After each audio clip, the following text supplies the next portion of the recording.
I'm Harrison Graham. Is this Aaron Rodgers' burner on this mailbag? Ayahuasca enthusiast.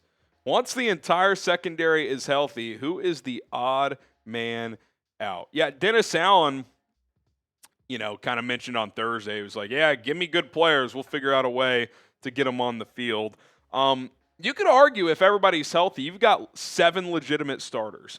Jaylon Johnson's obviously your best corner when fully healthy. Tyrique Stevenson, he's up and down, but he's starting caliber. I would say Nahshon Wright has played well enough where he's a starting caliber player. Now, he's not as proven as these other guys, but he does have 4 interceptions this year. Kyler Gordon, clearly a starting caliber player, primarily a nickel, but could you play him at outside corner? He's done that some.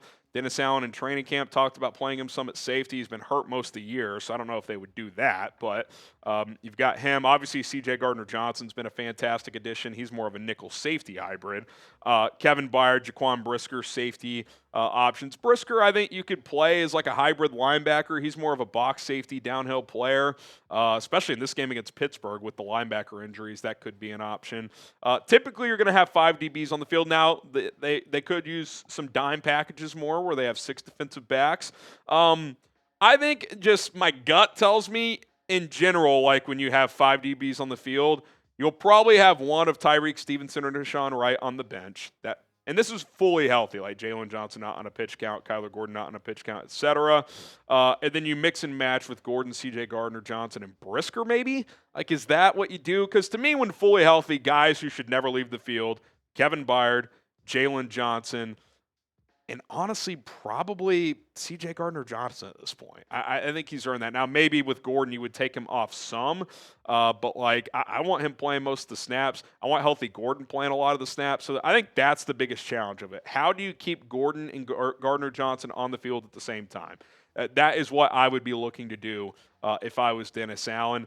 And if you want to stagger Tyrique Stevenson and Nahshon Wright, let the, kind of the running back thing Ben Johnson was talking about. Hot hand. Whoever's playing better, you're the other outside corner. That's probably the way I'd be approaching it. But good problem to have. I think Dennis Allen's a smart enough guy to figure it out. But, it'll be interesting to see how all the pieces to the puzzle fit. Who should be the 5 starting DBs? Just in basic nickel sets, which 5 guys do you want out there? You let me know down in the comments section. All right, Marcus, excuse me. Okay, appreciate the 2. He says, would you trade a day 2 pick for Brandon Aubrey? Honestly, yes. Especially a 3rd. I mean, if you trade a 3rd-round pick for Brandon Aubrey, and even if you just had him for 5 years, okay, I have the best kicker in the league with the best leg for 5 years. Yes, that's worth it. Like, the Cowboys are in scoring range as soon as they cross midfield. It's a very unique situation. The Cam Little kid in Jacksonville has a booming leg, so they kind of have that as well. He's not as consistently accurate as Aubrey, but I honestly would trade a 3rd for Aubrey, and I would consider a 2nd. I think he is that good of a weapon for Dallas. Today's show is sponsored by Prize Picks. The hard-hitting football action is even better with Prize Picks. The weather might be changing, but the feeling of being right never gets old. So keep the season rolling on Prize Picks by getting $50 instantly in lineups when you play your first $5. The way you play Prize Picks is simple. You pick 2 or more players and take more or less on their stat projections. That's passing yards, receiving yards, rushing yards, touchdowns, points, rebounds, assists in basketball, goals in soccer and hockey, and so much more. You can follow other Prize Picks players directly on the app, copy their lineups in one click. You can follow me at HGramNFL, whether it's a friend, celebrity partner, or just someone whose picks you like. Hit the follow button. Check out every lineup they create in the new feed tab on Prize Picks. Simple 2-player lineup I've got this weekend. I'll add some more. I took more on DeAndre Swift's rushing yards, and I took more on DK Metcalf's receiving yards as well. $20 lineup to win $60. Check out Prize Picks today. Download the app. Use our code CLNS to get $50 in lineups after you play your first $5 lineup. That is code CLNS to get $50 in lineups after you play your first $5 lineup. Prize Picks. It is good to be right.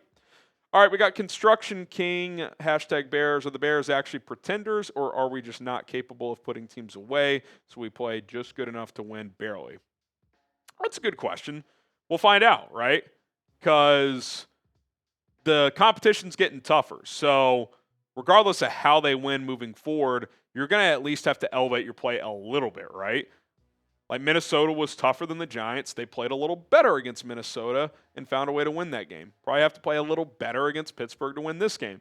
Against Philadelphia, you're going to have to play even better to win that game. So, the aesthetics of how you win in the NFL, it doesn't matter that much, but I think we can all at least acknowledge that, yeah, the games are going to get a lot harder than what they've been so far. So I think they're a contender in the sense of their playoff chances, very real chance they make the playoffs. How far can they go? Like if you're asking me, Harrison, is there a world this team makes the Super Bowl? I'd say that's pretty unlikely, even NFC Championship. Now, I do think this team can win a playoff game. If they get the right matchup, they could absolutely win a playoff game, which would be a hell of a result. And listen, I'm open to those thoughts changing. If they win a lot of these games down the stretch against big-time opponents, and yeah, the expectations or at least the goal can change. So excited to see it unfold.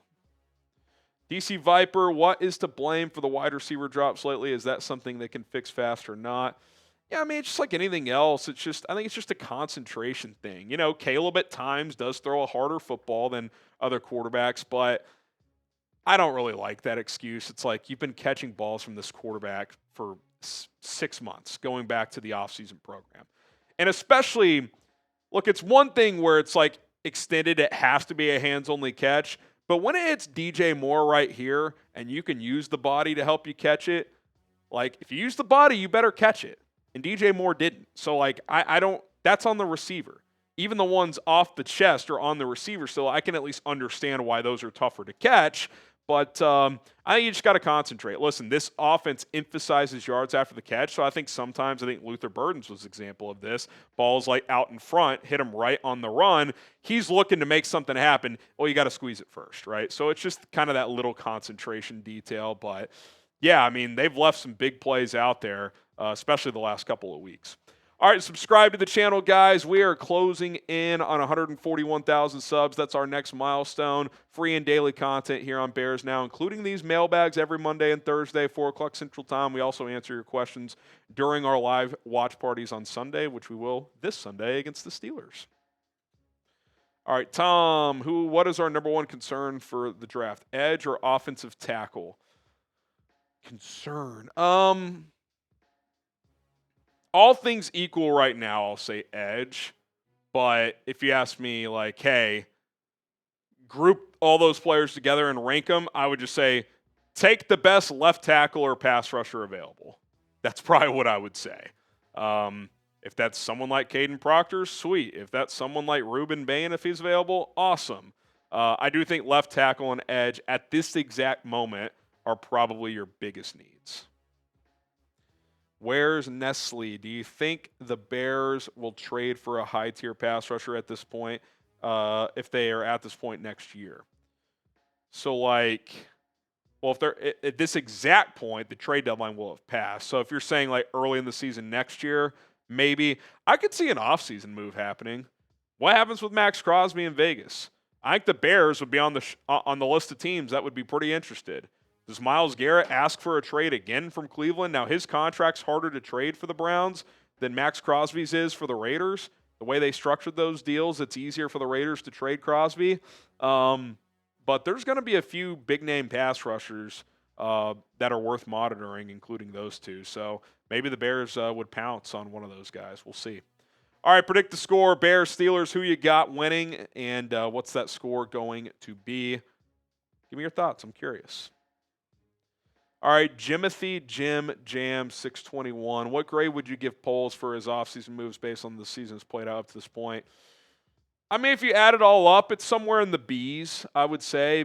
Dio Adengbo's not looking like a good deal, and, the injury makes it worse. He can't control that, obviously, but felt like a big overpay at the time, played out like an overpay, and now he's going to have to come back from an Achilles. So that looks like mostly a whiff. But the two trades he made, a 4th-rounder for Joe Thuney and a 6th-rounder for Jonah Jackson, I would give those both really good grades. You have to give up draft picks, but day 3 pick for both, and both have hit. I think that's good. The Drew Dahlman deal, he's been really solid. I think offensive line as a whole, you'd have to give that an A-. I'm sure Ben Johnson had some influence there, but still give him credit. Draft picks, guys starting to come around, right? Like you're seeing it with Colson Loveland. Luther Burden is clearly an exciting playmaker. You have to give those, those are still relatively incomplete. They've only played 10, 11 games here. But, yeah, I mean, I think it's one of his better off seasons. And getting Ben Johnson, probably the biggest move of all, right? I think this staff in 10 games has shown the ability to develop better than the last staff did in 3 years. So getting the right coach is a big part of it. Decker, how would you improve the Bears special teams for this final push? Well, I will say this. One thing that improved dramatically last week was kickoff coverage and kickoff return.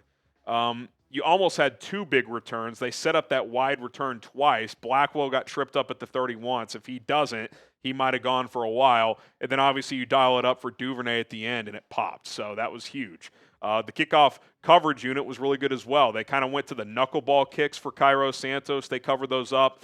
Well, they had one that landed in the landing zone, went to the end zone for a touchback. That's at the 20. Had a couple of tackles for the 25. So that got cleaned up. Also had a bad penalty, kick-catch interference, and you gave up bad punt return. So still incomplete, but I thought they made some adjustments on the kickoff stuff. And Cairo mostly had a good day. So I don't think Hightower's just sitting around during these weeks. Like, you saw improvement in a clear area that was struggling. Now you just gotta have a complete performance, right? And that's kind of the theme of this team, right? Like, you see how good this team can be in all areas, but has it all come together at once? We haven't really seen that. So if we do, that could result in a blowout win at some point. All right, appreciate all the questions. Really good ones. If we didn't get to you, give me a follow on social media, Twitter, Instagram, same handle, @HGramNFL. We'd love to see you over there. Give me a follow, slide into the DMs. They're wide open. Talk some Bears football. Also hit that subscribe button and bear down.